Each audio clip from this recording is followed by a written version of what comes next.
Hello friends, ഞാൻ ഇന്നൊരു പുതിയ ടൈപ്പ് ഒരു ചിക്കൻ കറി വെക്കാൻ പോവാണ് വിറകടുപ്പിൽ. എന്നിട്ട് നമുക്ക് ഉരുളി ആദ്യം എടുത്ത് വെക്കാം. ഈ ചൂടായ ഉടനെ നമുക്ക് എണ്ണ വയ്ക്കാം. എന്നിട്ട് കടുക് വറുക്കണ മുളക് ഇടാം. അത് കഴിഞ്ഞിട്ട് നമുക്ക് കടുക് ഇടാം. കടുകും മുളകും മുരിഞ്ഞ് കഴിഞ്ഞിട്ട് നമുക്ക് കറിവേപ്പിലയും ഇടാം.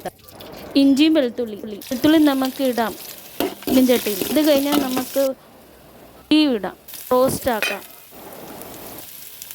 നല്ലപോലെ ഇളക്കി നമുക്ക് ഫ്രൈ ആക്കാം. അതുകൊണ്ട് കുറച്ച് മുളകും ഇടാം. അതുകൊണ്ട് ഉള്ളി ഇടാം. 8 ഉള്ളി ഈസാക്കിയത്.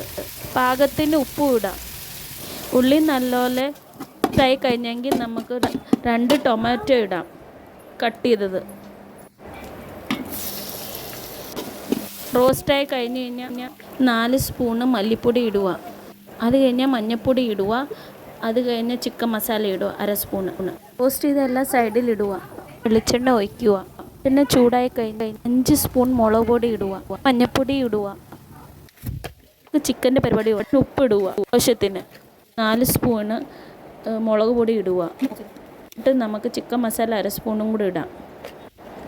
എന്നിട്ട് മഞ്ഞൾപ്പൊടിയും ഇടാം. എന്നിട്ട് നമുക്ക് നല്ലപോലെ മിക്സ് ചെയ്യാം.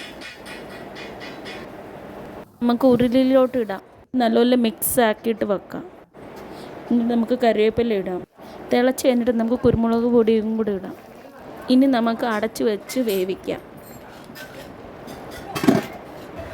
മല്ലിയിലയും അരമുറി മല്ലിയില ചിക്കനോട്ട് ഇടാം. Lemon press. സ്വാദിഷ്ട ചിക്കൻ കറി റെഡിയായിരിക്കുക ഇപ്പം.